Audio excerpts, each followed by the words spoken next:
कारण शरीर क्या है? बहुत से लोग जानते होंगे कि कारण शरीर चित्त की एक परत है। ये इसकी परिभाषा भी है।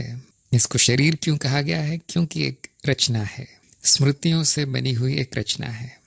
कारण शरीर क्यों कहा गया? क्योंकि ये जीव के जीवन का कारण है।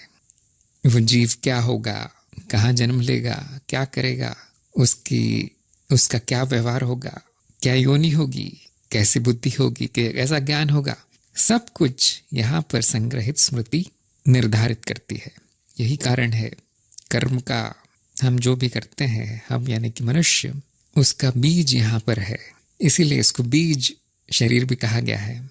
कुछ लोग इसको पिंड भी कहना चाहेंगे, जो बहुत प्राचीन शब्द लगता है, और कुछ लोग इसको अंड भी कहना चाहेंगे, अर्थात बीज। तो जैसे विश्वचित्त को हम ब्रह्मांड कह सकते हैं, जो कि विश्व का बीज होगा। जो विश्वचित्त की स्मृति सागर है, उसी से सारा विश्व बना है। सारा प्रकट जो ब्रह्म है वो उसके कारण शरीर से ही बना है। विश्वचित्त से संबंधित भी कारण शरीर है, लेकिन हम मनुष्य तक ही सीमित रहेंगे आज। ऐसे ही सभी जीवों का भी कारण शरीर होगा। वो ये परत होगी सभी में। किसी भी प्रकार का जीव हो, कितना भी विकसित हो, वहां पर एक स्मृतियों का संग्रह होगा कहीं ना कहीं, और उसी से सब कुछ निर्धारित होता है। जैसे जैसे जीव विकास करता है, कारण शरीर भी विकास करता है, और जो मनुष्य का कारण शरीर है उसके ऊपर भी जाया जा सकता है, जिसको मैंने महाचित्त आदि आदि का नाम दिया है, जो आम साधक के अनुभव में नहीं है, हो भी नहीं सकता, और इसलिए हम उसकी चर्चा करते भी नहीं। बस इतना कह देते हैं कि ये जो जगत दिखाई दे रहा है वो महाचित्त का भाग है। बस आप किसी पड़ोसी लोकों में जाएंगे तो वो महाचित्त के भाग होंगे। यदि बहुत दूर लोकों में जाएंगे तो वो किसी और महाचित्त का भाग हो सकता है। इन महाचित्तों से मिलकर विश्वचित्त बना है। तो इसीलिए हमने उस पर मनन नहीं किया, क्योंकि किसी का भी, मुझे नहीं लगता किसी का भी अनुभव होगा उसको लेकर। कारण शरीर के जो सूक्ष्म शरीर आते हैं कई तरह के, उनको भी मैंने मनन से हटा दिया, क्योंकि उनका भी अनुभव शायद ही किसी को होगा। गिने चुने ही साधक हैं जो प्रयोग कर रहे होंगे, जो मैंने बताए हैं सूक्ष्म शरीर के प्रयोग। और यदि प्रयोग नहीं कर रहे तो फिर वो अपने अप्रोक्ष अनुभव से बहुत कम बोल पाएंगे, कुछ नहीं सोच पाएंगे उसके बारे में। तो अनुपयोगी है। इसलिए मैं सीधे बुद्धि की परत पर आ गया। तो ऐसा नहीं है कि कारण शरीर और बुद्धि के बीच खाली जगह है, बहुत कुछ है। अब देखें कारण शरीर क्यों है। जैसा कि आप जानते हैं, चित्त स्मृतियों का सागर है। हर तरह की स्मृतियां यहाँ पर संग्रहित है। उसमें से एक संभावना है कि कुछ स्मृतियां, कुछ रचनाएं अपने आप को अपने आसपास की स्मृतियों से, सागर से थोड़ा अलग कर लें। क्योंकि ये सागर है, एक स्मृति दूसरे के ऊपर छप जाती है, दूसरी तीसरे के ऊपर, और इस तरह से कुछ खास रचनाएं बन नहीं पाती, अधिक जटिल नहीं हो पाती। एक को आकर दूसरी मिटा देती है, दूसरे को आकर तीसरी। उसमें एक संभावना है कि एक स्मृति ऐसी जड़ हो जाए जो दीवार का काम करे और तुरंत अपने आप को अपना पुनर्निर्माण कर ले। ये तभी संभव है जब उस स्मृति की एक नकल बन जाए, एक प्रतिलिपि बन जाए, और जैसे ही पहली स्मृति मिट जाए वो प्रतिलिपि वापस आकर उसको बना दे। बहुत से जीव विज्ञान के जो छात्र हैं वो समझ गए होंगे ये क्या प्रक्रिया है। जैसा नीचे है वैसा ऊपर है। ये हमारे शरीर में हो रहा है, यही सूक्ष्म स्मृति में भी हो सकता है। और जब ऐसी प्रक्रिया शुरू हो जाए कि कुछ स्मृतियां अपने आसपास एक अवरोध खड़ा कर लें कि जैसे ही वो मिटे उसको तुरंत उसका पुनर्निर्माण हो जाए, फिर से बना दिया जाए वो, तो एक आप देखेंगे एक रचना बनती है जिसके आसपास एक घेरा होता है और बीच में कुछ विशेष स्मृतियां सुरक्षित होती हैं। उन स्मृतियों में एक स्मृति ऐसी होती है जो जिसमें उस घेरे की सूचना होती है कि घेरा कैसे बनाना है। और जैसे ही उसमें से वो घेरा जो है, वो अवरोध, वो सीमा टूटने लगती है, एक प्रक्रिया इस स्मृति से सूचना लेकर उसको फिर से बना देती है। तो ये मैंने देखा नहीं कभी, लेकिन ये अनुमान से मैं बता रहा हूँ। अनुमान इस आधार पर लगाया गया है क्योंकि निचली परतों में यही होता है। जैसा नीचे है वैसा ही ऊपर भी होगा।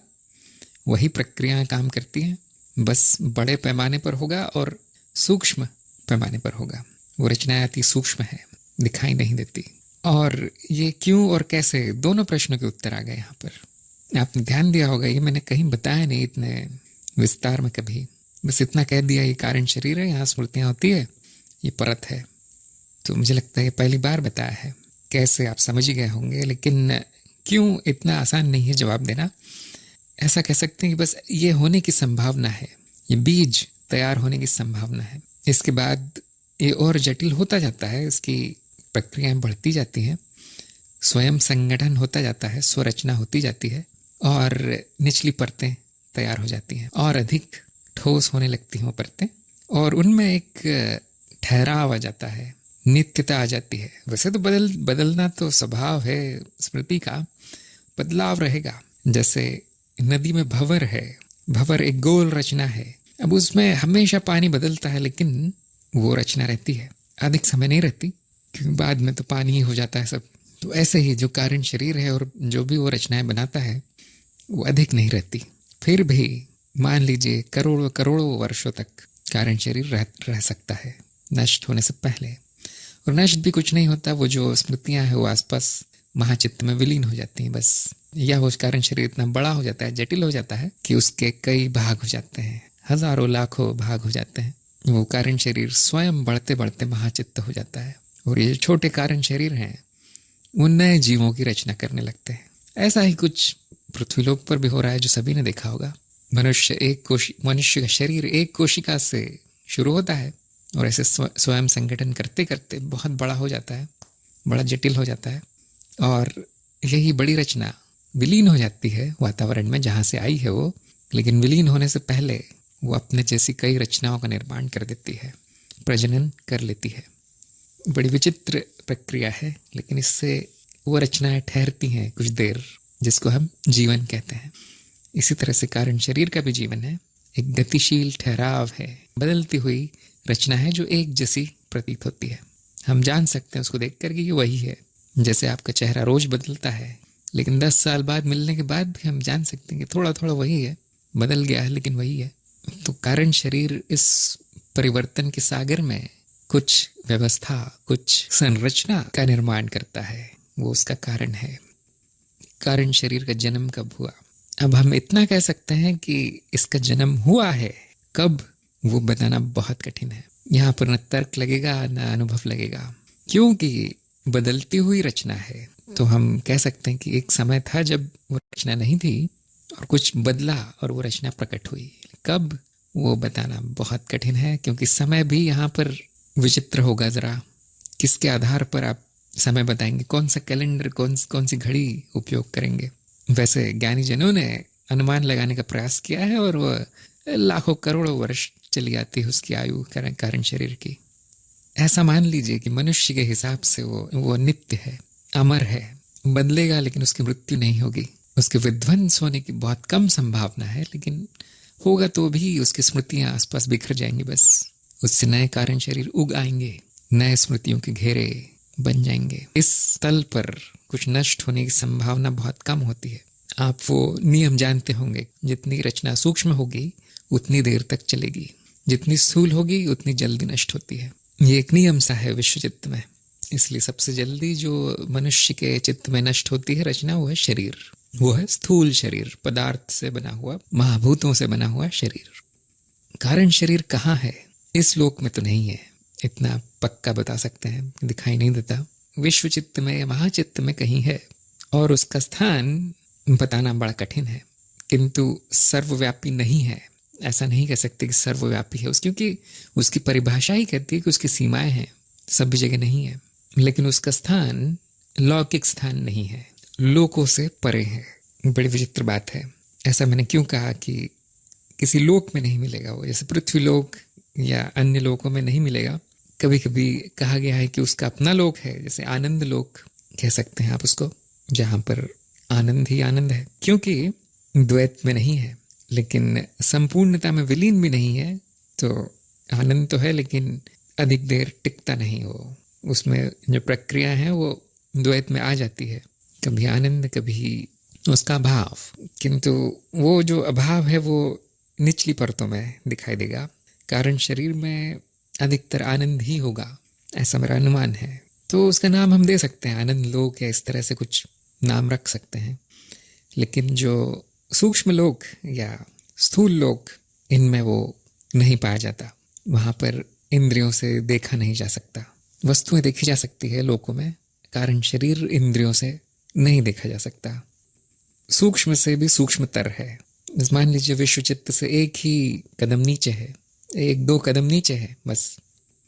तो यहाँ पर हमें थोड़ा बहुत ज्ञानीजनों और शास्त्रों पर भी निर्भर रहना पड़ेगा, क्योंकि इसका अनुभव लेना थोड़ा कठिन है लेकिन संभव है। कारण शरीर की रचना है जहाँ से स्थान का थोड़ा बहुत अर्थ दिखाई देने लगता है। जो ये शब्द है स्थान या लोक, वो अर्थपूर्ण होने लगता है, लेकिन इतना ठोस स्थान नहीं मिलेगा उसका, जैसे बाकी वस्तुओं का मिलता है वैसा नहीं मिलेगा।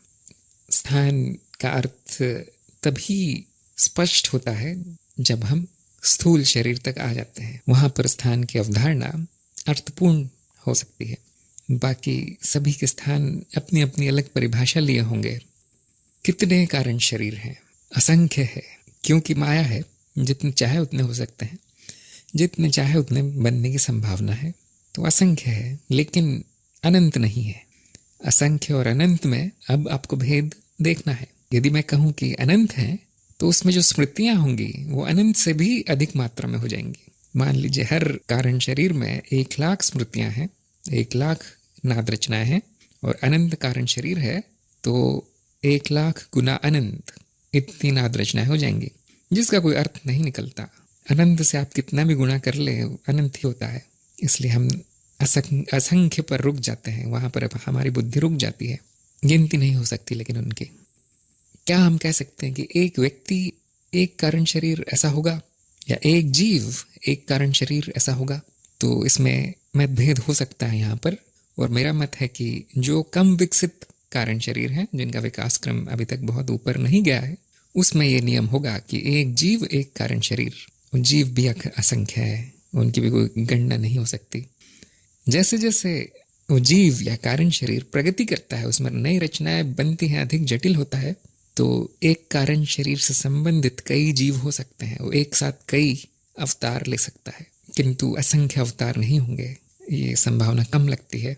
जो अति विकसित कारण शरीर है, उनके कई जन्म एक साथ चल रहे हैं, कई अवतार कई लोकों में वो उतर चुके हैं उनके। मनुष्य के संबंध में कहना ठीक रहेगा कि एक मनुष्य एक कारण शरीर, इतना ही संभव है अभी तक हमारे लिए। हम इतना विकसित नहीं हो पाए हैं। और इसमें भी मतभेद हो सकते हैं, क्योंकि कुछ मनुष्य विलक्षण हैं, 2-3 अवतार उनके पृथ्वीलोक में चल रहे हों किसी को, ऐसा भी संभव है। ऐसा कोई नियम तो नहीं है, क्योंकि जैसा कि आपने पुनर्जन्म की माया के वीडियो में देखा ही होगा, जन्म लेने की प्रक्रिया एक तरह से संपर्क बनाने की प्रक्रिया है। लोगों में शरीर बने बनाए मिल जाते हैं, स्थूल शरीर और कारण शरीर का केवल संबंध बनता है उन शरीरों से, जिनको हम जन्म कहते हैं। और ऐसे कई संबंध बनाना संभव है, ऐसा कोई नियम नहीं है कि एक ही संबंध होगा एक बार में। और क्योंकि समय भी इधर उधर हो सकता है, तो ये भी हो सकता है कि वही कारण शरीर प्राचीन काल में भी एक अवतार अवतरित करके बैठा हो, भविष्य में भी एक अवतार चल रहा हो उसका, वर्तमान में भी चल रहा हो, क्योंकि यहाँ का समय, इस लोक का समय वहाँ पर लागू नहीं होता। अब इसके बारे में तरह तरह की अवधारणाएं, तरह तरह की मान्यताएं हैं। तो मैं तो यही कहूँगा कि आपका अनुभव है, आपका सत्य है। यदि आपने ये देखा है तो ये आपके लिए सापेक्ष सत्य है, अन्यथा ये तो माया है, यहाँ तो कुछ भी हो सकता है। यहाँ पे सत्य क्या है, असत्य क्या है, उसके बारे में वाद विवाद करना समय नष्ट करना है। लेकिन मैं आपको ये बता रहा हूँ ताकि मन में आपके कोई अंधविश्वास न रह जाए, कोई साधारण सी मान्यताएं न पड़ी रह जाए। यहाँ पर बहुत कुछ संभव है। कारण शरीर कौन है या किसका है? जैसा कि आप अहंकार का स्वभाव जानते ही होंगे, हर दूसरी तीसरी वस्तु को मेरा मेरा कह देता है। तो अहंकार कहता है कि स्थूल शरीर मेरा है, ये बुद्धि मेरी है, ये चेतना मेरी है, ये सूक्ष्म शरीर मेरे हैं, और ये कारण शरीर भी मेरा है, ये अहंकार कहता है। अहंकार का जन्म तब होता है जब नीचे अवतरण होता है कारण शरीर का। कारण शरीर में अपना कोई अहंकार नहीं है, वो नहीं कहता कि कुछ मेरा है या कुछ तेरा है, वहाँ बड़ी शुद्धता है। लेकिन क्योंकि सीमा है कारण शरीर की, तो व्यक्तित्व है उसमें, वहाँ एक व्यक्ति है, लेकिन वो मनुष्य नहीं है। मनुष्य कारण शरीर का स्वामी नहीं है, मनुष्य कारण शरीर का अधिकारी नहीं है। कारण शरीर मनुष्य के शरीर का अधिकारी है, उल्टा है। कारण शरीर निचली परतों का स्वामी है, वही उनको ऐसे माया में प्रक्षेपित करता है, वही हटा लेता है। कारण शरीर में प्रक्रियाएं चल रही हैं जो इन विभिन्न सूक्ष्म स्थूल शरीरों को बनाती है और उनको हटा लेती है, मिटा देती है। चक्र में चलता है ये, इसी को हम जन्म मृत्यु का चक्र कहते हैं। तो ये जो प्रक्षेपण है, कहाँ तक जाएंगी रचनाएं, वो कारण शरीर के अंदर जमी हुई स्मृतियों या संस्कारों पर आधारित है। कितना प्राचीन है वो कारण शरीर, उस पर भी आधारित है। जैसे आप अंदाजा लगा सकते हैं कि आपका या इस मनुष्य देह का जो स्वामी है कारण शरीर, वो अति प्राचीन होगा, क्योंकि उसमें ये योग्यता आ गई है स्थूल लोक तक पहुंचने की। स्थूल लोक तक वो संपर्क कर पा रहा है, इसका अर्थ है वो काफी विकास कर गया है, बहुत विकास कर गया है। ये एक सिद्धि सी है, मान लीजिए मनुष्य के जीवन का अनुभव करना एक बड़ी सिद्धि है। मनुष्य की बुद्धि इसको नहीं समझ पाती, ये बात और है।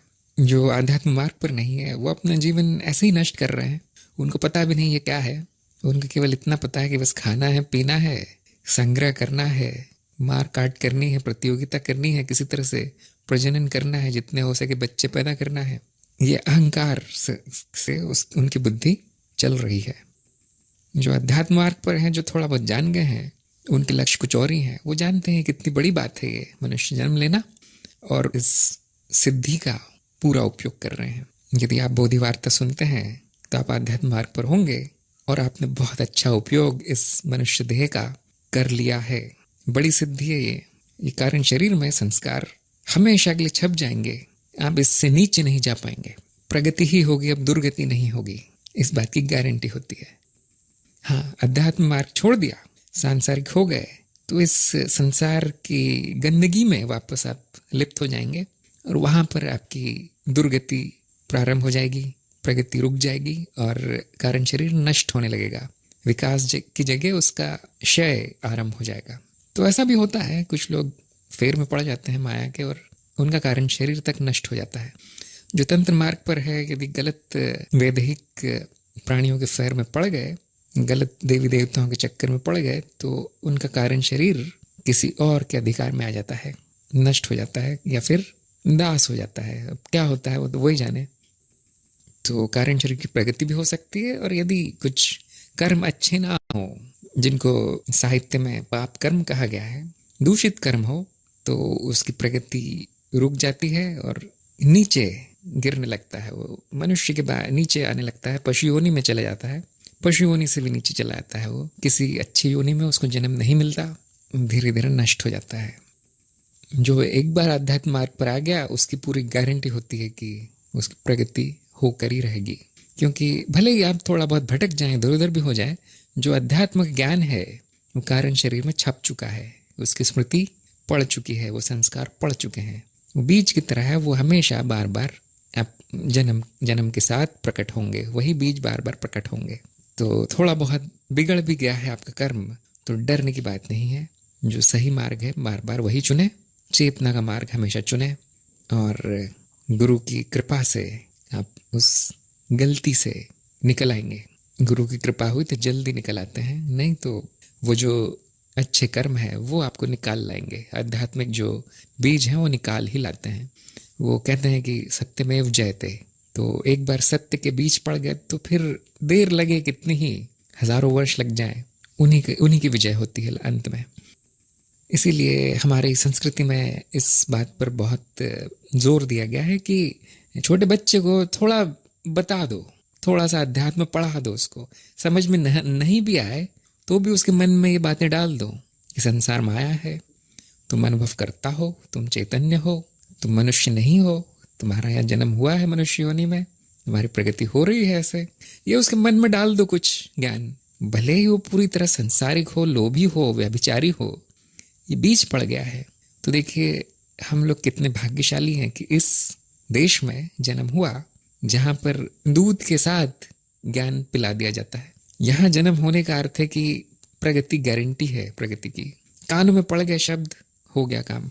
और मेरा ये बोधि वार्ता चैनल चलाने का और उसको खोलने का यही प्रयोजन था कि आते जाते लोग कोई इधर उधर क्लिक करते करते कुछ दो शब्द उनके कानों में पड़ जाएं, बस। मैं और कुछ नहीं चाहता। मैं ये नहीं सोचकर बैठा कि ये चैनल देखकर कोई परम ज्ञानी हो जाएगा, ये चैनल देखकर मुक्ति हो जाएगी लोगों की। इतनी उम्मीद लेकर मैंने ये चैनल नहीं खोला। बस थोड़ा बहुत कुछ हो जाए, थोड़ी प्रगति हो जाए, कम से कम आत्मज्ञान हो जाए, उस व्यक्ति को, उस साधक को थोड़ी सहायता मिल जाए। छोटा सा प्रयोग है ये, और इसके पीछे यही ज्ञान है, कारण शरीर का ज्ञान। बीज मैं बोना चाहता हूँ, बीज पड़ गए, मेरा काम हो गया। आगे आपकी इच्छा है, आगे आपकी रुचि है। यदि आपकी रुचि होगी तो आपको और मदद मिलेगी, आपको और सहायता मिलेगी। यदि आप एकदम अपना जीवन ही आपने इसमें लगा दिया है पूरा, तो गुरु क्षेत्र की संपूर्ण कृपा मिलेगी आपको। गुरु क्षेत्र सीधे कारण शरीर पर काम शुरू कर देगा आपके। वहां तक भी परिवर्तन हो जाएंगे, यानी कि वो कर्म नाश होने लगेंगे जो आपको इस जीवन मरण के चक्र में फंसा के रखते हैं, या नीचे की वृत्तियों में, निचली नीच प्रवृत्तियों में फंसा कर रखते हैं। अब आप इस बात को पूरा सच न मान लें, क्योंकि मेरा अनुभव नहीं है, यह अनुमान पर आधारित है। ये ज्ञानी जनों ने ऐसा कहा है तो ठीक ही कहा होगा। अब हम तो कुछ जानते नहीं, हम तो छोटे मोटे हैं, तो इस पर प्रयोग करना आवश्यक है। अपना जीवन न्यौछावर करके देखिए अध्यात्म पर क्या होता है, क्या प्रभाव होता है उसका कारण शरीर पर, हमको तुरंत दिख जाएगा। तो अब क्या ये कारण शरीर सत्य है या असत्य है? तो बहुत आसान है इसका जवाब देना कि निरपेक्ष रूप से देखा जाए तो असत्य है, क्योंकि माया है, माया का भाग है। मैं कारण शरीर नहीं हूँ, ये एक अनुभव है जो आना जाना है, निरंतर बदलता हुआ अनुभव है। जैसे बाकी शरीरों का अनुभव है, ये भी एक अनुभव है, आनंददायी अनुभव है। सापेक्ष रूप में देखा जाए तो कारण शरीर सत्य है, बाकी शरीरों की अपेक्षा अधिक टिकता है, इसलिए अधिक सत्य है। बाकी शरीर बहुत अधिक परिवर्तनशील है, बहुत जल्दी जल्दी चले जाते हैं। तो जैसे मैं एक उदाहरण देता हूँ कि उद्यान है, उद्यान में कई वृक्ष हैं, वृक्षों पर कई पत्ते हैं और फूल भी हैं। तो आप देखेंगे फूल आकर चले जाते हैं 2-3 दिन में, पत्ते हर मुझे लगता है 3-4 महीनों में बदलते रहते हैं। बारिश आती है तो नए उगते हैं या झड़ जाते हैं, ऐसा कुछ होता है। वृक्ष 10-10, 20-20 साल चलते हैं, उनकी आयु इतनी होती है। कुछ वृक्ष तो 100, 200, 300 वर्ष भी चलते हैं। उद्यान हमेशा रहता है, यदि उसकी देखभाल की जाए तो मान सकते हैं कि उद्यान तो 1000 वर्ष भी चल सकता है। तो रचना तो एक ही है, लेकिन उसके सत्य भिन्न भिन्न हो गए हैं। इस पर निर्भर करता है कि कितनी जल्दी वो आकर चला गया, कितनी जल्दी वो रचना आकर चली गई। इसी तरह से हम शरीरों को देखें तो जो सबसे असत्य है वो है स्थूल शरीर, जो आपका भी शरीर है, अन्न माया कोश, अन्न का बना हुआ। सबसे बड़ी मिथ्या वही है। और धीरे धीरे धीरे उसमें थोड़ा स्थायित्व आने लगता है, जैसे जैसे ऊपर की परत पर जाते हैं। और सबसे स्थायी हमने देखा कारण शरीर है। सापेक्ष रूप में कह सकते हैं वो सत्य है, उसमें थोड़ा बहुत सत्य है, लेकिन क्योंकि वो भी परिवर्तनशील है, इसलिए परम दृष्टिकोण से देखा जाए तो, सबसे ऊपर के दृष्टिकोण से देखा जाए तो असत्य है, माया है, नाद रचनाओं का बना है, स्मृतियों का बना है। असत्य है, माया है, इसलिए कर्म बंधन में है। मुक्ति का अर्थ है कारण शरीर का विलीन हो जाना विश्व चित्त में। जब तक कारण शरीर है वो प्रक्रिया करता रहेगा, जन्म मृत्यु वाली, कुछ न कुछ बनता रहेगा, उसमें द्वैत में ही रहेगा। तो आनंद से परमानंद तब होगा जब कारण शरीर विलीन होगा। तब उसमें व्यक्तित्व नहीं रहेगा, तब उसमें कोई घेरा नहीं रहेगा। फिर अब बता नहीं पाएंगे कहाँ कारण शरीर है और कहाँ विश्व चित्त है। बूंद और सागर एक ही हो जाते हैं, फिर तब भी वो असत्य ही रहता है। अब इसमें मान्यता क्या है? पहली तो बहुत लोगों के मन में प्रश्न आ रहा होगा कि आपको दिख कहाँ से गया ये कारण शरीर, क्या करना पड़ेगा देखने के लिए मुझे कारण शरीर? बहुत सी मान्यता ये भी कहेंगे कि ऐसा कुछ नहीं होता, मैंने तो नहीं देखा, मैं नहीं जानता, मैं तो एक ही शरीर जानता हूँ जो ये शरीर है जो खाता है, पीता है, बढ़ता है और मरता है, यही सत्य है मेरे लिए। तो बात सही है, जिसका जो अनुभव है वही सत्य है। अब कारण शरीर का अनुभव कैसे करें, ये एक बड़ा प्रश्न है। बहुत से लोगों ने अनुभव कर भी लिया होगा और उनकी अपनी अपनी मान्यता होगी, ये कारण शरीर होता है, वो कारण शरीर होता है। मैं आपको एक बड़ा सरल सा तरीका बताता हूँ कारण शरीर अनुभव करने का। जब आपके मन में कोई इच्छा आए तो ध्यान दें, इंद्रियों से ध्यान हटा लें, विचारों से ध्यान हटा लें, कल्पनाओं से ध्यान हटा लें, भावनाओं से भी ध्यान हटा लें। क्योंकि जो इच्छा आती है वो पहला काम तो यही करती है, कुछ दृश्य पैदा करती है मन में, कुछ दिखता है, कल्पना पैदा होती है कि ये करना है, वो करना है, यहाँ जाना है, वहाँ जाना है, मुझे ये चाहिए, वो चाहिए। दूसरा, विचार आते हैं मन में कि मुझे लगता है कि मुझे पैसे निकालने चाहिए पहले, फिर मैं जाकर वो वस्तु ला सकता हूँ जिसकी मुझे इच्छा है। ये विचार है। फिर भावनाएं आती हैं कि मुझे बड़ी खुशी होगी यदि ये मिल गया, मुझे मेरी शादी इस लड़की से हो गई तो बहुत अच्छा होगा, सुख मिलेगा। ये भावना है, यहाँ से भी आपको ध्यान हटाना है। और शरीर कुछ बोलने लगेगा, कर्म करने लगेगा, वहाँ से भी ध्यान हटा लेना है। आपको इच्छा के मूल में जाना है, ध्यान रखिए, आपको इच्छा के मूल में जाना है। इससे पहले कि उसने कुछ प्रकट कर दिया है मन में और शरीर में, वो आपको उसको वहाँ पकड़ना है। ये योगी कर सकता है, ज्ञानी भी कर सकता है, कोई बहुत कठिन नहीं है। ध्यान में बैठ जाए, आंख बंद करके इंद्रियों से ध्यान हटा ले। जैसे कछुआ अपने पैर और सिर अपने खोल में खींच लेता है, वैसे अपना ध्यान खींच लें अंदर और इन परतों को लांघ लें। भावनाओं को त्याग दें, कल्पनाओं को त्याग दें, जो विचार चल रहे हैं मन में त्याग दें, उनसे सचेत हो जाएं, चेतना बनाए रखें तो अपने आप छूट जाएंगे। अब जो इच्छा आएगी वो कारण शरीर का दर्शन है, अति सूक्ष्म है। देखिए, इच्छाएं कारण शरीर से आती हैं, अति सूक्ष्म है। इससे पहले कि वो विचार बने, इससे पहले कि वो कल्पना बने, जो कि देखा जाए सापेक्ष तरीके से तो स्थूल रूप है उस इच्छा का, वो इच्छा नहीं है, वो उसका प्रभाव है। प्रभाव के पहले क्या है? कारण। आपको वो कारण पकड़ना है। वो कारण जो चित्त में वृत्ति पैदा करता है, चित्त की वृत्ति का जो कारण है, वो कारण शरीर का दर्शन है। बहुत आसान है, मैं जानता हूँ ये बहुत कम लोगों को मालूम है, और मैंने ये बोधि वार्ता के सारे चैनल में आज तक नहीं बताया, क्योंकि मुझे लगा बहुत उन्नत काम है ये, छोटे मोटे साधकों को जमेगा नहीं। लेकिन क्योंकि आज ये निकल आया है ये विषय, तो मैं आपको एक चरण आगे ले जाता हूँ। दूसरा एक तरीका है कारण शरीर को देखने का, वो है स्वप्न। स्वप्न में आपने ध्यान दिया होगा, शरीर से आपका ध्यान हट चुका है। शरीर अर्थात अन्न का बना हुआ शरीर, वो सो गया, उससे ध्यान हट गया। प्रकृति ने आपके लिए एक कदम आपको ऊपर पहुंचा दिया है। बुद्धि से भी ध्यान हट गया है, आपकी जो रोजमर्रा की बुद्धि है वो नहीं चल रही। यहाँ पर इच्छाएं जैसे ही प्रकट होती हैं, स्वप्न तो आप ही के मन में चल रहा है, कहीं कहीं और तो चलेगा नहीं, तो वो आप ही की इच्छा है। जैसे प्रकट होती है, उनका प्रभाव बड़े शुद्ध रूप में देखने को मिलता है स्वप्न में, वहीं के वहीं दृश्य बन जाता है। जैसे आपकी कुछ खाने की इच्छा है, वो कारण शरीर में है, अब उसको मौका मिला है आज इस स्वप्न में के द्वारा जाहिर होने का, प्रकट होने का, तो वहां पर वो प्रकट होते ही साथ वो खाने की वस्तु आपको दृश्य बन के दिख जाएगी। यदि आपकी चेतना है स्वप्न अवस्था में, जो कि जिन्होंने जो प्रयोग कर रहे हैं, जो चेतना की साधना कर रहे हैं, उनकी हो गई होगी अभी तक, और वो अपनी इच्छा से चेतना वहां पर बना सकते हैं, तो आप देखेंगे कि जैसे ही इच्छा आई वैसे ही दृश्य बन गई, वो वासना दृश्य बन गई। और दृश्य से पहले जो है कारण, उसका सूक्ष्म कारण, वो कारण शरीर है। स्वप्न में और आसान हो जाता है, क्योंकि 2-4 परतें आप लांग गए हैं, यहाँ तक कि आपका अहंकार भी वहाँ नहीं है। तो आप मनन करेंगे इस तरह से तो आपको ये सब दिखेगा, नहीं करेंगे तो नहीं दिखेगा। ये मैंने श्रृंखला इसलिए शुरू की है कि अब सुनने से भी आगे आपको जाना है, अब करना भी है। सुन सुन के जीवन नष्ट ना करें, अपना समय ना बर्बाद करें। सुनने में क्या रखा है, ये सब आपको करना है, अब देखना भी है। ये मनन है, मनन के कई आयाम है।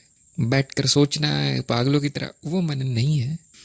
संपूर्ण चेतना के साथ, संपूर्ण ध्यान के साथ उसी विषय पर लग जाना, ये मनन है। और तब आपको ये ज्ञान होगा, तब आपको आपके सामने ये सब प्रकट होने लगेगा। आप इतने गहरे पहुंच जाएंगे अपने चित्त में, तो ऐसा कोई भी रहस्य नहीं है जो प्रकट ना हो आपके सामने। इसी को ज्ञान मार्ग में हम मनन कहते हैं। सिर्फ सोचना मनन नहीं है, सोचने से हम शुरुआत करते हैं, धीरे धीरे गहराई में पहुंच जाते हैं। एक और तरीका है कारण शरीर के दर्शन करने का बिना मरे, वो है निद्रा अवस्था में चेतना को जागृत कर लें। निद्रा अवस्था में चित्त की अवस्था बीज अवस्था होती है। वहां पर अब निचली परतें पूरी तरह से निष्क्रिय है, नहीं काम कर रही। आपने देखा होगा, कुछ कोई स्मृति होती नहीं है, अहंभाव भी नहीं होता, बुद्धि भी नहीं होती, यहाँ तक कि कल्पनाएं भी नहीं होती। कल्पनाएं नहीं है तो विचार भी नहीं होते। अब इस बात में अर्ध सत्य है। देखिए, जिन्होंने निद्रा अवस्था में चेतना के प्रयोग किए होंगे, जो योग निद्रा की अवस्था में पहुंच गए होंगे, वो जानते हैं कि निद्रा अवस्था में सूक्ष्म विचार चलते हैं। ये सूक्ष्म विचार कारण शरीर की प्रक्रियाएं हैं, कारण शरीर की वृत्तियां हैं। कारण शरीर का दर्शन अर्थात कारण शरीर की वृत्तियों का दर्शन, कारण शरीर की स्मृतियों के दर्शन। बहुत विचित्र बात है, बहुत विचित्र बात है कि जिसको जनता काल्पनिक समझती है उसका अप्रोक्ष अनुभव संभव है, प्रयोग द्वारा संभव है। इसको स्थापित किया जा सकता है अनुभव द्वारा। केवल अनुमान की बात नहीं है ये कि इच्छाएं आ रही है तो कोई कहीं से आ रही होगी, उनका कोई कारण होगा, कोई स्मृति होगी, तो मेरा कारण शरीर है। ये बात सत्य है, ऐसा सोचना सही है, लेकिन ये अनुमान हो गया, ये तर्क हो गया। अप्रोक्ष अनुभव भी संभव है कारण शरीर का। इसीलिए ज्ञानी जनों ने, ऋषि मुनियों ने ये ज्ञान आपके सामने रखा है, इसकी व्याख्या की है। नहीं तो नहीं करते, नहीं तो बोलते भी नहीं, क्योंकि अनुभव संभव नहीं था उसका। क्योंकि स्वामी है इन अवस्थाओं का कारण शरीर, ऐसा कह सकते हैं, तो उसके अधिकार में है स्वयं के दर्शन करना, और वो ऐसे करता है वो स्वयं के दर्शन। स्वयं की वृत्तियों के बड़ी सूक्ष्म वृत्तियां हैं। जब आप निद्रा अवस्था से आएंगे तो शायद ही कुछ याद रहे, क्योंकि आप तो जानते हैं कि उसकी स्मृति अलग ही है। जो जागृत अवस्था में उसका कोई काम ना होने की वजह से उसकी अनुभूति नहीं होती, वो अनुभव नहीं की जा सकती। वो तो कुछ 2 कदम आपको ऊपर जाना पड़ता है। कारण शरीर तो हमेशा प्रभावित कर ही रहा है इस स्थूल रचनाओं को। यदि आप स्थूल रचनाओं को लांघ लें, उन दीवारों को लांघ लें, कुछ पुल बना लें कारण शरीर तक, तो वो चेतना में आ जाता है। एक बार कारण शरीर चेतना में आ गया तो आपका जन्म मृत्यु पर अधिकार हो जाएगा। जैसा चाहे जन्म ले पाएंगे, जैसे चाहे मृत्यु आपके अधिकार में आ जाएगी, या फिर वो दोनों भी बंद कर सकते हैं कि मुझे दोनों नहीं चाहिए, बहुत हो गया, मेरा काम हो गया यहाँ पर। वो आपको आपके कर्म दिखेंगे, आपकी वासनाएं दिखेंगी, और सीधे कभी कभी दर्शन ना हो पाए तो सूक्ष्म शरीर के माध्यम से दिखेंगे, जो कि अधिक वास्तविक स्थिति है। कारण शरीर की अवस्था में रहना कठिन काम है, मेरा ऐसा मत है, मेरा ऐसा अनुमान है, मेरी ऐसी कल्पना है। सूक्ष्म शरीर अपने आप कारण शरीर बना देता है, वहां बैठे बैठे ये नियंत्रण संभव है। जिन्होंने सूक्ष्म शरीर के प्रयोग किए होंगे, या जो नई श्रृंखला देख रहे हैं सूक्ष्म शरीर, सूक्ष्म अवस्था के रहस्य नाम की, उनको अच्छा खासा ज्ञान हो गया होगा सूक्ष्म शरीर का। और मृत्यु हुए बिना भी, मानव शरीर में रहते हुए भी आप वो कार्य कर सकते हैं जो सूक्ष्म शरीर से संभव है। हर रात आपकी अवस्था सूक्ष्म अवस्था होती है, वहां पर यदि चेतना जागृत हो जाए तो आप ये आध्यात्मिक कार्य कर सकते हैं वहां बैठे बैठे। तो मैं जानता हूँ इसके बारे में कई मान्यताएं, अंधविश्वास होंगे और अविश्वास भी होगा। बहुत से साधक भी अविश्वास करते होंगे इन बातों पर। तो मेरी ऐसी आशा है कि इन बातों को सुनकर आपकी थोड़ी रुचि बढ़ेगी कारण शरीर के बारे में, यह क्या जानने के बारे में। और सुनने भर से आपको अब संतोष नहीं होगा, अब आपको इच्छा होगी कि मुझे जानना है ये क्या है कारण शरीर। यही हम मनन में करते हैं। और आपकी कोई मान्यताएं होंगी, पुरानी अंधविश्वास होंगे, वो टूटेंगे जब आपको प्रत्यक्ष दर्शन होंगे। अब एक बड़ी विचित्र बात है कि कारण शरीर स्मृतियों का संग्रह है, तो उसमें हर जन्म की स्मृतियां संग्रहित हैं। एक बार आप सूक्ष्म अवस्था तक पहुंच जाते हैं तो फिर वो संभव हो जाता है कि उसमें क्या क्या संग्रहित है देखना। आपने एक बात सुनी होगी कि जब मृत्यु होती है तो सिनेमा की तरह पूरा का पूरा जन्म के अनुभव में से गुजरता है। ये आपने मान्यता सुनी होगी, अब देखी तो नहीं होगी क्योंकि मृत्यु नहीं हुई अभी तक। जो मृत्यु तक पहुंच कर आ गए हैं, डॉक्टर ने जिनको जीवित कर दिया वापस कुछ होने के बाद, वो कहते हुए मिल जाएंगे ऐसे कि मेरा सारा जीवन पलक झपकते ही मेरे आंखों के सामने प्रकट होकर निकल गया। संपूर्ण जीवन, हर छोटी से छोटी घटना भी, खास तौर से जहां जहां बुरा किया था वो स्पष्ट अधिक दिखाई दिया। और जो ऐसे मौत के कुएं से बाहर आ जाते हैं, वो आपने देखा होगा उनका जीवन बदल जाता है, वो करीब करीब आध्यात्मिक हो जाते हैं।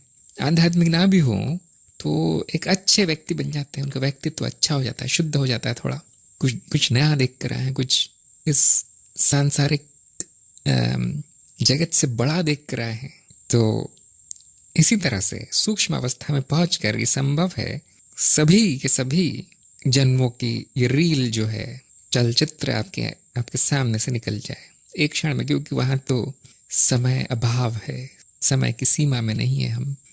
तो इसको लोगों ने जाति स्मरण या ऐसा कुछ नाम दिए हैं। उसकी विधियां हैं, और विधियों का सार यही है कि इस जगत से आपको ऊपर उठना है, थोड़ा सूक्ष्म अवस्था तक पहुंचना है। वहां पर आपको संकल्प करना है। जिनके संकल्प नहीं है, जिनको संकल्प क्या होता है ये भी नहीं पता, वो शायद ही वहां तक पहुंच पाएंगे। और जाति स्मरण नहीं होगा। जाति स्मरण का ये अर्थ नहीं कि आप मर जाते हैं जीवित रहते हैं और वो स्मृति लेकर आते हैं। हो सकता है सारे के सारे जन्म न दिखें, एक दो भी दिख गए तो आप जान सकते हैं कि कितना बड़ा प्रभाव पड़ेगा उस व्यक्ति के जीवन पर, क्योंकि अप्रोक्ष अनुभव हुआ है उसको पहली बार कारण शरीर का। अब वो ये जीवन नहीं गवाएगा। अब वो ये जीवन में बंदरों की तरह उछल कूद नहीं करेगा। अब पशुवृत्ति से ऊपर उठना चाहेगा। तो इसका बड़ा महत्व था, इन प्रयोगों का बहुत महत्व था। 10-10, 20-20 वर्ष तक आश्रम में उस साधक को तैयार किया जाता था, उसकी ट्रेनिंग, उसका प्रशिक्षण किया जाता था, उसको ये सब करवाया जाता था, ये अनुभव दिलवाए जाते थे। और एक बार अनुभव हो गया मतलब छप गया, वो तो स्थायी हो गया। क्या आपने देखा आजकल ये होते हुए? पैसे बहुत ले लेते हैं आपसे, और जो इधर उधर किताबों में लिखा है वो आपको बता दिया जाता है, रटा दिया जाता है, जाओ अब हो गई तुम्हारी, कोर्स हो गया तुम्हारा आज का। कुछ उल्टी सीधी क्रियाएं करवाई जाती है, करते रहो 50 साल तक, या हाँ ये कर लो वो कर लो, तुम्हारा स्वास्थ्य बढ़ेगा तुम्हें। इसको लोग योग कहते हैं, इसको लोग अध्यात्म कहते हैं आजकल। मैं आपको ये बताना चाहता हूँ, ये छोटा काम नहीं है। यदि आप बहुत भाग्यशाली हैं तो आपको गुरु मिल गया होगा। आप भाग्यशाली हैं तो आपको मूलभूत ज्ञान हो गया होगा अभी तक, आत्मज्ञान, ब्रह्म ज्ञान, चित्त का ज्ञान, माया का ज्ञान, शरीरों का ज्ञान, सूक्ष्म अवस्था ज्ञान हो गया होगा। अब समय है उन्नत प्रयोग करने का, जो गुरु ही करवा सकता है। गुरु की शरण में जाएं, प्रयोग करें, आगे बढ़ें। यही बोधि वार्ता का संदेश है। कारण शरीर का विस्तार बहुत अधिक है भौतिक शरीरों या फिर दूसरे सूक्ष्म शरीरों की तुलना में। हम कह सकते हैं कि डीएनए में कई जन्मों की सूचना भरी है, क्योंकि लाखों सालों से वो बनता आ रहा है। और इसी तरह से हम कह सकते हैं कि जो कारण शरीर है उसमें कई जन्मों के संस्कार भरे हैं, जिनको हम कर्म भी कहते हैं, संस्कार भी कहते हैं। ये हमारे जन्मों का कारण बनते हैं, क्योंकि ये सारा एक ही है, सारी परतें एक ही चित्त की ओर संकेत करती हैं। तो जो कारण शरीर है, जो अभौतिक है, वो उस तरह के आकार की तरफ आकर्षित होता है जिससे कि उसकी वासना पूर्ति हो सके, उसके कर्म जो है अभिव्यक्त हो सके। कर्मों की अभिव्यक्ति के लिए जो सबसे उपयुक्त शरीर मिलता है उसकी तरफ वो कारण शरीर आकर्षित होता है और उसका संबंध बनता है उस शरीर से। इसी को हम जन्म की प्रक्रिया कहते हैं। मनुष्य के जन्म की या किसी भी जीव की प्रक्रिया, जन्म की प्रक्रिया यही है। जब मनुष्य का जन्म होता है तो उसका कारण शरीर भौतिक शरीर का चुनाव कैसे करता है और उससे जुड़ता कैसे है, उसका अवतरण कैसे होता है भौतिक शरीर में, ये एक बड़ी जटिल प्रक्रिया है जो कि मुझे इतना ज्ञान नहीं है। लेकिन मैं कुछ सैद्धांतिक बातें इसके बारे में बता सकता हूँ, जिसके बारे में मैंने 2 भागों में पॉडकास्ट के 2 एपिसोड रिकॉर्ड किए थे कुछ दिन पहले। जिनकी रुचि हो वो इनको सुन सकते हैं, जिसमें मैंने कि कारण शरीर और भौतिक शरीर के बीच में होने वाली प्रक्रियाओं, जन्म और मृत्यु की प्रक्रियाओं के बारे में विस्तार में बताया है। और ये जो नए आए हैं आध्यात्म मार्ग पर उनको समझ में नहीं आएगा, आम जनता को समझ में नहीं आएगा। जो थोड़ी बहुत उन्नति कर गए हैं ज्ञान मार्ग पर या योग मार्ग पर, उनको ये समझ में आएगा। और ऊपर से ये अंग्रेज़ी में है, तो मैं चाहता हूँ कि ये भविष्य में, निकट भविष्य में इसको हिंदी में भी बनाऊं और उसका एक वीडियो यहाँ पर प्रकाशित करूं।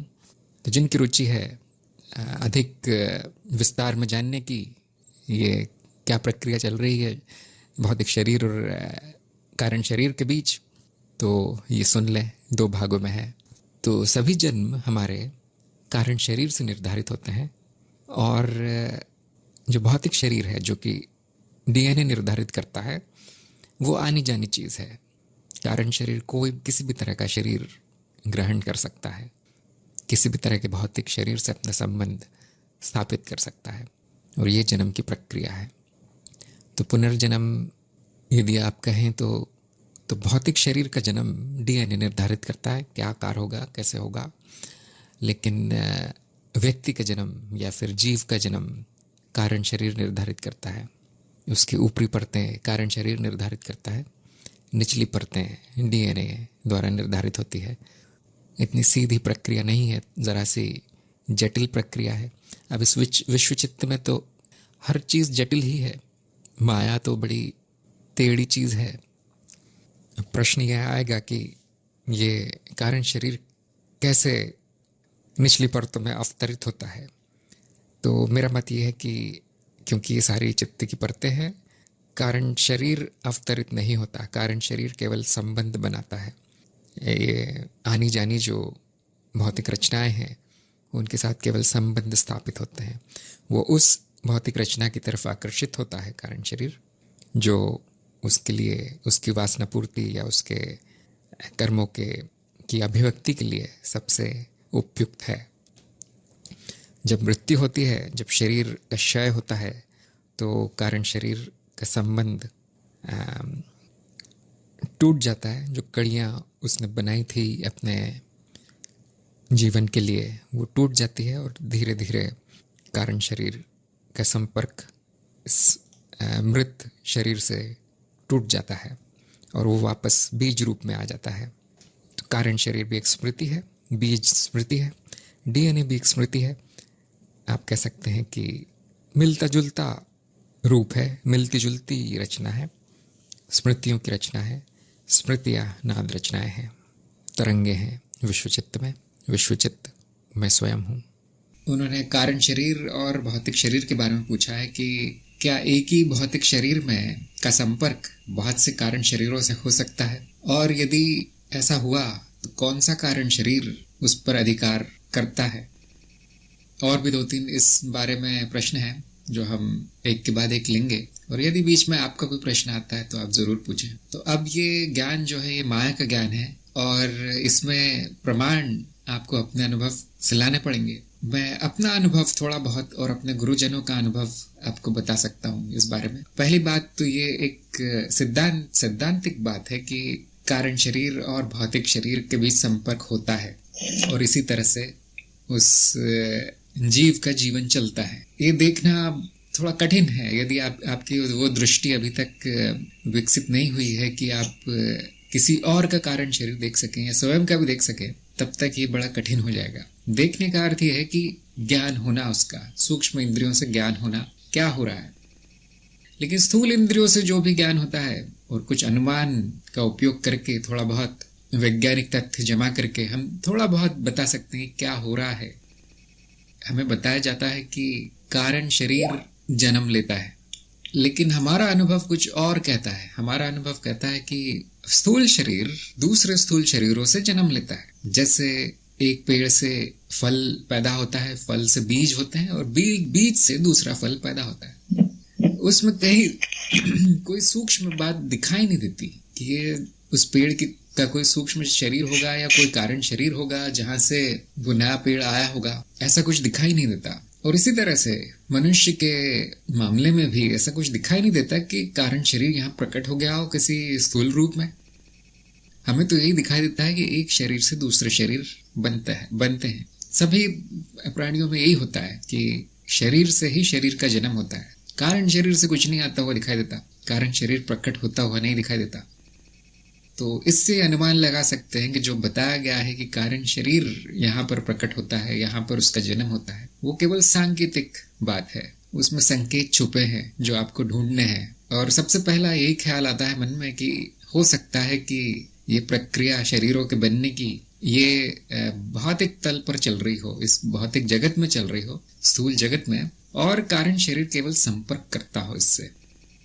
जो आपको मृत्यु के समय स्पष्ट दिखाई देगा, किसी की भी मृत्यु हो, उसमें ऐसा नहीं दिखाई देगा कि शरीर गायब हो गया क्योंकि कारण शरीर से आया था तो कारण शरीर में चला गया, ऐसा नहीं दिखाई देगा। आपको शरीर मृत दिखाई देगा, कुछ करता हुआ नहीं दिखाई देगा। उसमें से प्राण चले जाते हैं, अर्थात उसके स्नायु तंत्रों की ऊर्जा समाप्त हो जाती है और वो धीरे धीरे मिट्टी हो जाता है, या फिर हम उसको जला देते हैं, राख हो जाता है, धुआं हो जाता है।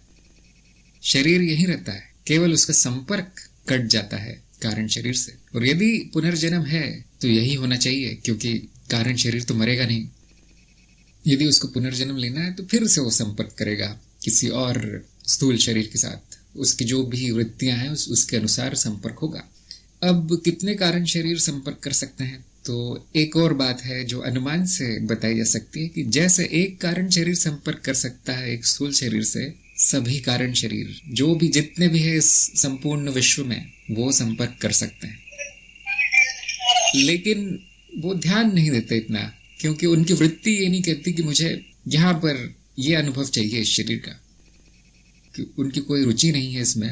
उनको दिखाई भी नहीं पड़ता है स्थूल शरीर कहाँ पर है, उनका अनुभव नहीं हो सकता। लेकिन जिनकी अधिक रुचि रहती है, रुचि से अर्थ यह है कि लगाव, आसक्ति, ये चित्त का नियम है कि एक बार जो बंधन बन जाते हैं सूक्ष्म स्मृति में, इन नाद रचनाओं में, वो हमेशा रहते हैं। और यही बंधन उस कारण शरीर को इस स्थूल शरीर से संपर्क करने के लिए आकर्षित करता है। इस नियम के अनुसार ये देखा जाता है कि ठीक उसी देश में, यहाँ तक कि उसी गांव में और उसी परिवार में, उसी वंश में, उसी लिंग में, उन्हीं संबंधियों के आसपास वो आकर्षण सबसे गहरा होता है, सबसे तेज होता है। और इसीलिए वहीं कोई स्थूल शरीर यदि बना हुआ हो, गर्भ में हो, तो वो कारण शरीर वहां पर आकर्षित हो जाता है और उसका संपर्क वहां से हो जाता है। ये सिद्धांत है, ये आप कर सकते हैं, इसका प्रमाण ढूंढ सकते हैं आपके अनुभव में कि ऐसा ही होता होगा। कभी कभी तो इतना स्पष्ट होता है जो माँ बाप है उस बच्चे के कि हाँ ये तो मेरे दादा हैं, ये मेरी दादी है, क्योंकि वो जो बच्चा बोलता है, करता है, बिल्कुल वैसा का वैसा हाव भाव उसके रहते हैं, वैसी पसंद नापसंद रहती है। तो आपने बहुत सुना होगा, बहुत लोगों का अनुभव भी होगा कि ऐसा होता है। और कभी कभी कोई और ही कारण शरीर पाया जाता है, यहाँ तक कि वो बच्चा अपने माँ बाप की तरह दिखाई भी नहीं देता। लोग कहते हैं कि तुम तो लगता है कहीं से उठा के लाया, तुमको न माँ से मिलती शक्ल न पिता से। इस तरह के भी मामले देखने को मिलते हैं। यदि दो कारण शरीर आकर्षित हो गए तो दोनों का संपर्क होता है। हमारी जो स्मृति है, जो ये नाद रचनाओं का सागर है, उसमें कोई दीवारें नहीं है, केवल नियम है। एक नियम ये आकर्षण का नियम है, कर्षण का नियम, जिसको मैंने कहा है, यदि आपने बोधि वार्ता का वो भाग देखा होगा चित्त के नियमों का, तो मैंने आकर्षण न कहते हुए कर्षण कहा है। उसे खींचना इसका अर्थ होता है। इस खिंचाव का एक नियम है, गुरुत्व का नियम है इस विश्व चित्त में। तो जितने चाहे उतने आकर्षित हो सकते हैं। और शुरू में उन सभी का प्रभाव दिखाई पड़ता है उस बच्चे पर। जैसे ही उस बच्चे के स्नायु तंत्र में गतिविधि शुरू होती है, जो तीसरे चौथे महीने में हो जाती है, गर्भ पैदा होने से पहले ही शुरू हो जाती है, और वहीं पर कारण शरीर का संपर्क होने लगता है।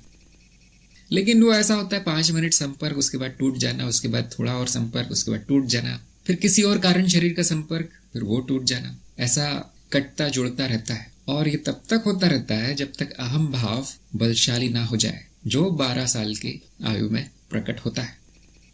तब उस बच्चे को समझ में आने लगता है कि मैं ये शरीर हूं।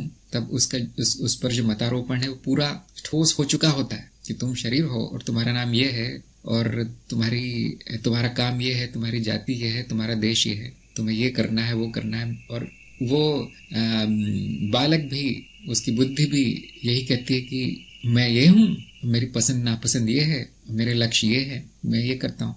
जब ये ठोस हो जाए, व्यक्तित्व ठोस हो जाए, तब एक कारण शरीर बचता है जिसका संपर्क रहता है, बाकी सबका टूट जाता है। तो ये पूरा विवरण है इस प्रक्रिया का। बीच बीच में आपको बहुत से प्रभाव आकर जाते हुए दिखाई देंगे उस बच्चे पर। इसमें डरने की बात नहीं, ये प्राकृतिक है, ये सबके साथ होता है। एक कारण शरीर जिसका संपर्क हो गया है स्थूल शरीर में, उसको किस तरह के अनुभव मिल रहे हैं उस पर निर्भर है कि वो टिकेगा या नहीं टिकेगा, ये छोड़ देगा।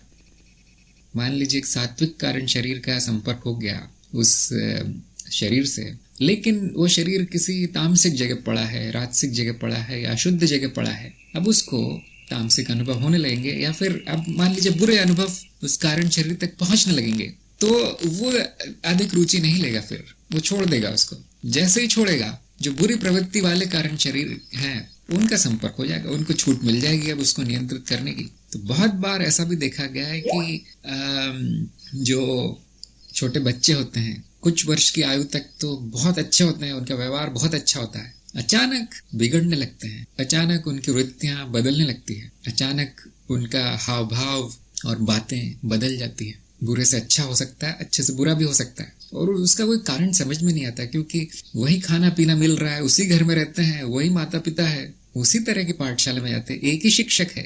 अब एक ऐसा हो जाता है, दूसरा वैसा हो जाता है, और उनके वंशाणु भी वही है, वंश भी वही है, खून भी वही है, पूरी तरह मिलता है। ऐसा भी नहीं कि एक के साथ भेदभाव हो रहा हो दूसरों के साथ। ऐसा हो सकता है कि एक लड़का हो एक लड़की हो तो थोड़ा सा भेदभाव हो जाता है, परिवार वाले ही कर देते हैं। लेकिन यदि दोनों लड़के हों दोनों लड़कियां हों तो जो व्यक्तित्व में हमें अचानक बदलाव मिलते हैं, जो आपने देखा होगा बहुत ऊपर नीचे होते हैं, जब तक आम भाव ठोस ना हो जाए तब तक, वो इसलिए है क्योंकि वो कारण शरीर सोच रहे हैं कि यहाँ मैं आगे बढ़ूं, जारी रखूं इस जन्म को या नहीं। और वो पकड़ते हैं छोड़ते हैं, पकड़ते हैं, ऐसा चलता रहता है जब तक कि एक जगह संपर्क ठोस ना हो जाए। शुरू में कच्चे धागों की तरह संपर्क रहता है, बनता है, टूटता है, बनता है, बाद में मोटी रस्सी की तरह हो जाता है, फिर नहीं टूटता, फिर वो मृत्यु के समय ही टूटता है।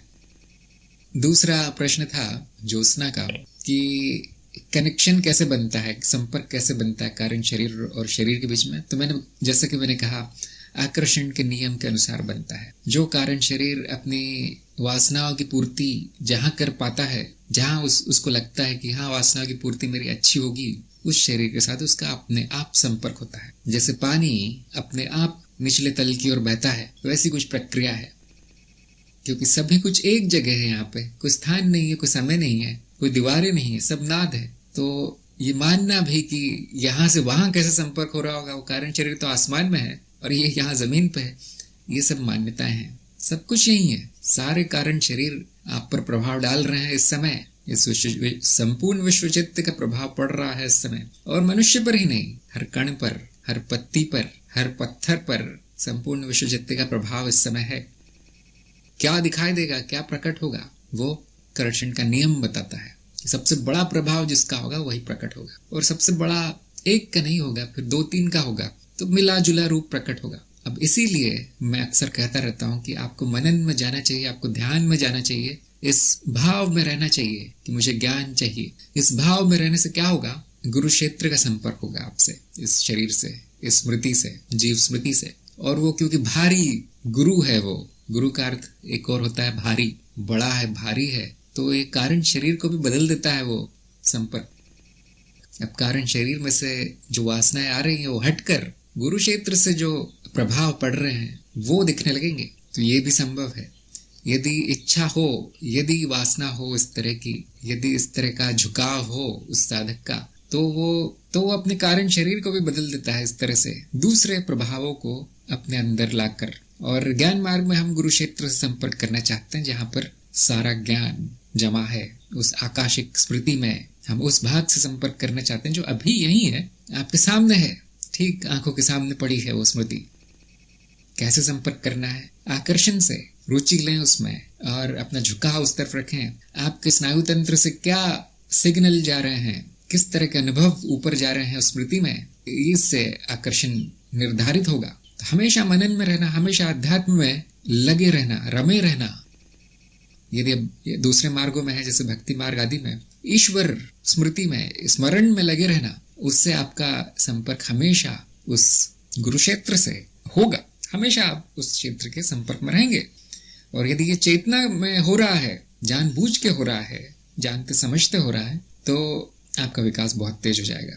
फिर ये कारण शरीर जो कि वृत्ति की तरह है, यानी कि बार बार वही चलता है उसमें, इससे वो घेरा जो है वो वृत्त टूट जाता है और कुछ नया होने की संभावना आ जाती है।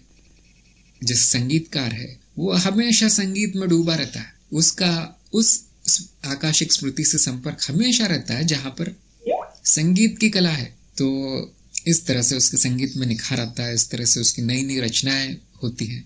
और वो संगीतकार स्वयं कहेगा कि ये रचना मेरी नहीं है, मुझे तो बस सुनाई देता है ये संगीत, और बाद में मेरा काम इतना है कि उसको मूर्त रूप दे दूं, उसको आकार दे दूं, बस उसको एक भौतिक रचना बना दूं। इतना ही वो कर सकता है, वाद्य लेके उसको बजा सकता है और गायक को बुला के वो गवा सकता है। इस तरह से हम कारण शरीर में बदलाव ला सकते हैं, उसकी वृत्ति में बदलाव ला सकते हैं दूसरे क्षेत्रों से संपर्क करके। और यही हमारे जीवन का उद्देश्य, नहीं तो हम यहाँ आते नहीं तो कारण शरीर अपने आप में बहुत खुश है, कारण शरीर को कुछ सीखने की आवश्यकता नहीं है, अपने आप में बहुत सुंदर रचना है पहले से, जो भी उसमें जमा है। अपनी वासनाओं की पूर्ति चाहता है, इसलिए इस तरह के लोकों में आता है। और इस तरह के लोकों में आने से भौतिक तल पर ही दूसरे शरीरों से संपर्क होता है हमारा। उनकी बातें सुनते हैं हम, उनको देखते हैं, और हमें भी कुछ नया सीखने को मिलता है, नया करने को मिलता है। पुरानी वासनाएं ठीक है, कुछ हो जाती है पूरी, कुछ नहीं, और कुछ नई वासनाएं हम लेकर जाते हैं, और हमें उम्मीद होती है, हमें आशा होती है कि वो नई वासनाएं अच्छी होंगी, अधिक सात्विक होंगी, अधिक शुद्ध होंगी। इस तरह से केवल जन्म लेने भर से उसका विकास होता है, उस कारण शरीर का।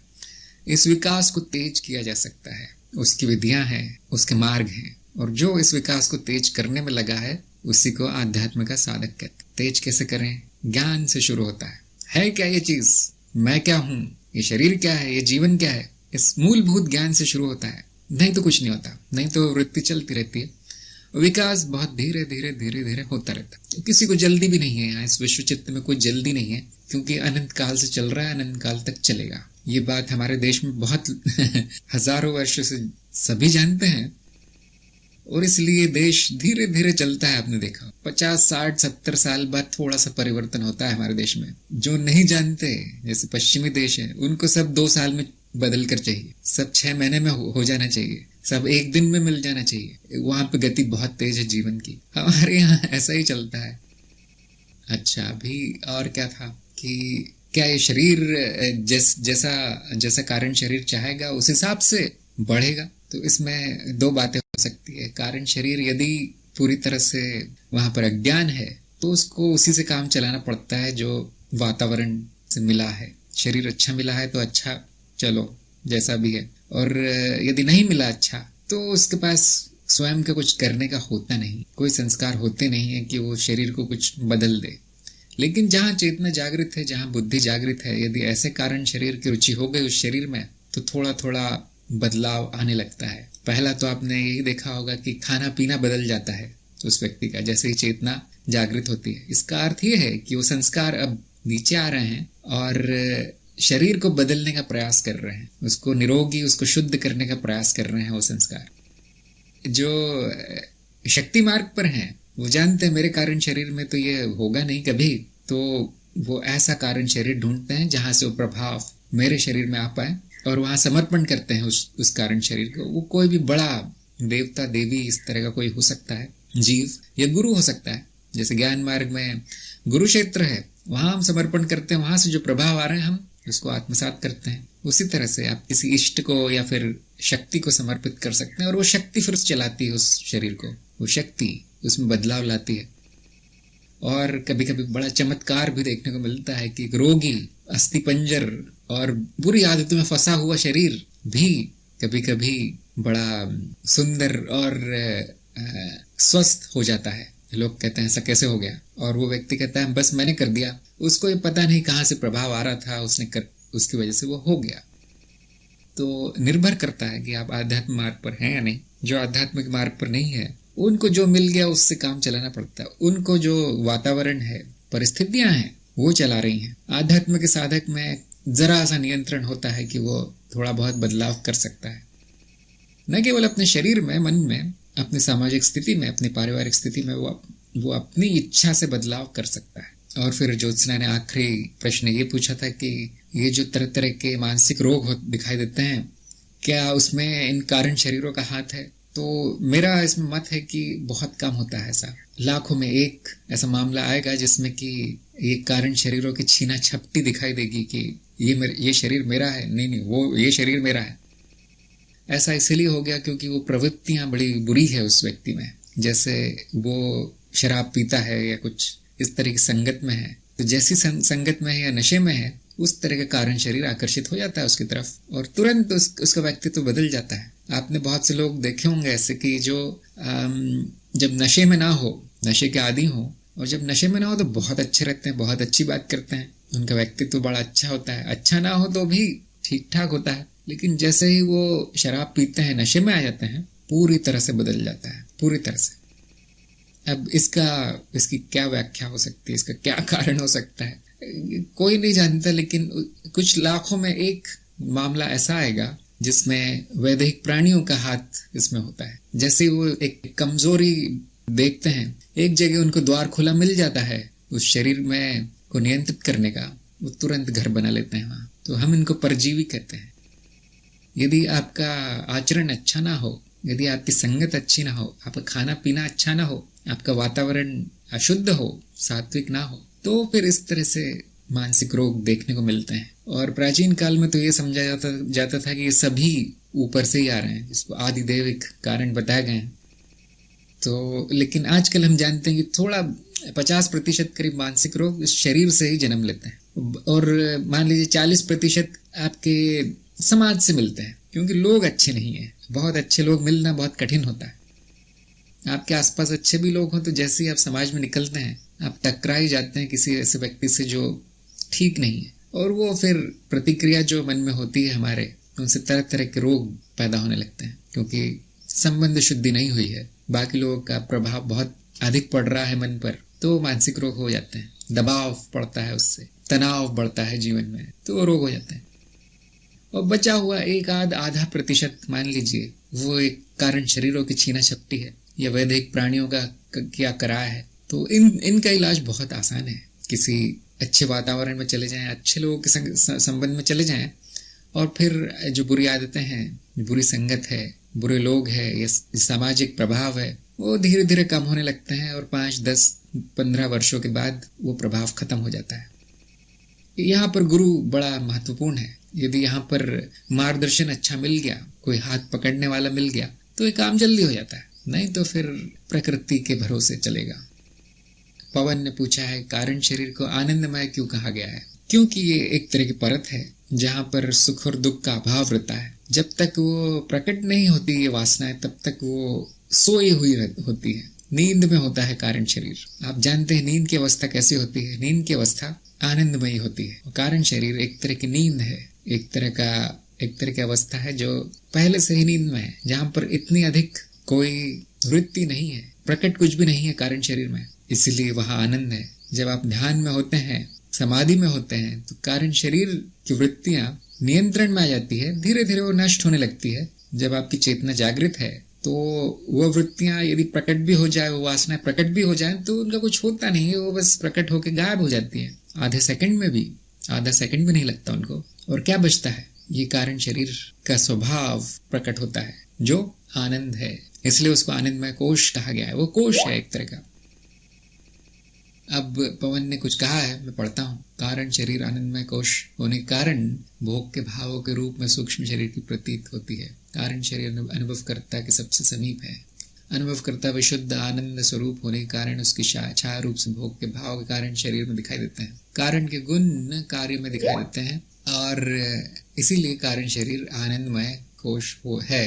भोग के भावों की प्रतीति जब सूक्ष्म शरीर में होती, तो वही भाव स्थूल भूतों को आकर्षित कर स्थूल शरीर का निर्माण करते हैं। जैसे एक चुंबक लोहे के छोटे छोटे टुकड़ों को आकर्षित कर अपने जैसे आकार में परिवर्तित कर देता है, वैसे ही उन भावों के अनुरूप शरीरों का आकर्षण होता है, जिसके माध्यम से कि वो भाव पूरे हो। हाँ, करीब करीब यही प्रक्रिया है मेरे अनुसार। मुझे आज तक जितना समझ में आया है उसके अनुसार इसी तरह की कोई प्रक्रिया चल रही है। हमें लगता है कि ये कारण शरीर कैसे जन्म ले लेता है, फिर हमें लगता है कि ये शरीरों का खेल अपने आप कैसे चल रहा है, इसको किसको ये शरीर चाहिए, ये क्या है जो इन प्राणियों के रूप में प्रकट हो रहा है, उसको क्यों चाहिए ये शरीर। हमें तो यहाँ पदार्थ दिखाई देता है जो जड़ है, जिसमें कोई बुद्धि नहीं है। ये पदार्थ क्यों शरीरों के रूप में बन रहा है? तो देखिए, यहाँ पे एक हमारी दृष्टि की सीमा है, हम नहीं देख सकते क्या हो रहा है, तो अनुमान ही लगाना पड़ेगा। अभी तो आपको अनुमान ही लगाना पड़ेगा। और जैसे आपने अनुमान लगाया है कि इसमें कहीं आकर्षण आ जाता है, तो बिल्कुल सही है। मैंने जो आपको मॉडल दिया है वो कहता है कि भाई देखो, ये नीचे प्रकृति है, अर्थात जड़ नाद रचना है, उसके ऊपर एक कोशी प्राणी है, उसके ऊपर तरह तरह के कोश हैं, तरह तरह की परतें हैं, और सबसे ऊपर कारण है, कारण शरीर है। उसके ऊपर भी बहुत कुछ है, महाचित्त और विश्वचित्त, जिसका तो हमें कोई पता ही नहीं क्या है। अब हमें लगता है ये सब अलग अलग होगा और अलग अलग अपने काम कर रहा होगा, लेकिन वो हमारा अज्ञान है, वो हमें दिखाई नहीं देता। जो संपर्क है इन सब के बीच में, वो कहीं दिखाई नहीं देता, क्योंकि हमारा ध्यान कभी यहाँ कभी वहां, कभी इस परत पे कभी उस परत पे ऐसा चलता रहता है। और नींद की स्थिति में, निद्रा में, वो ध्यान पूरी तरह से हट जाता है और वापस कारण शरीर में चला जाता है। उसके बाद कुछ दिखाई नहीं देता क्या हो रहा है। अब ऐसा नहीं है, मेरे मत के अनुसार ऐसा नहीं है। ये सभी परतें इतनी अधिक जुड़ी हैं, इन सब में इतना अधिक संपर्क एक जाल की तरह जुड़ी है। जैसे आप किसी टेलीफोन एक्सचेंज में जाएं या फिर कहीं आप बड़ा डेटा सेंटर देखें जहां बहुत सारे कंप्यूटर है, आप देखेंगे हजारों केबल एक के अंदर एक लगी रहती है। बाहर से हमें दिखता है कि हाँ बस अलमारी रखी है, चल रहा है कुछ अंदर, पंखे वंखे घूम रहे हैं, लेकिन पीछे से देखें आप खोल के दरवाजे, हजारों केबलें लगी हैं।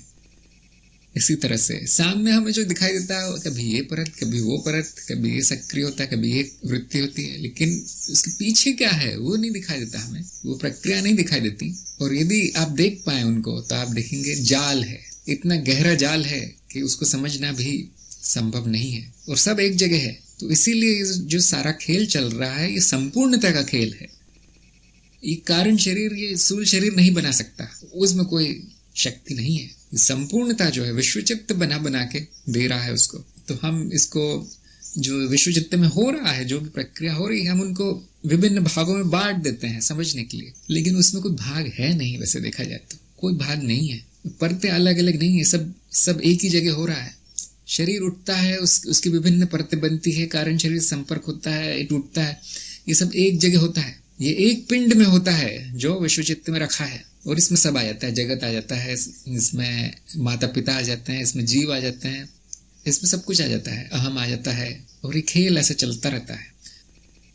एक बार मैंने एक छोटा सा चित्र बनाया था, एक एनिमेशन सा बनाया था, जिसमें मैंने ये दिखाया था कि क्या हो रहा है यहाँ पर। मैं एक मिनट में ढूंढता हूँ, शायद मिल जाए। मैंने उसको प्रकाशित नहीं किया क्योंकि ऐसा लगता है कि बहुत दूर की कौड़ी है वो, क्योंकि मेरी तो समझ के बाहर है। योग मार्ग में, कुंडलिनी मार्ग में, शैव मार्ग में ये बहुत अच्छे से बताया गया है। जिनकी रुचि हो वो वहां का साहित्य पढ़ लें। ब्रह्म ग्रंथि कैसे बनती है, फिर विष्णु ग्रंथि और शिव ग्रंथि कैसे बनती है, ये सब उन्होंने बहुत अच्छे समझाया है। शरीर का निर्माण कैसे होता है, और यदि आपको ये कला आ गई तो फिर इस प्रक्रिया पर आपका नियंत्रण हो जाएगा, और स्थूल जगत में भी आप शरीरों का निर्माण कर सकते हैं। इस तरह की सिद्धि आ जाएगी आप में। लोगों ने वो पहले ही ढूंढ लिया है ये सब कैसे होता है। आजकल हमें कुछ पता नहीं, सबसे मुझे तो पता नहीं, लेकिन तांत्रिकों ने और योगियों ने, कुंडलिनी के साधकों ने, ज्ञानियों ने ये सब ढूंढ लिया था पहले।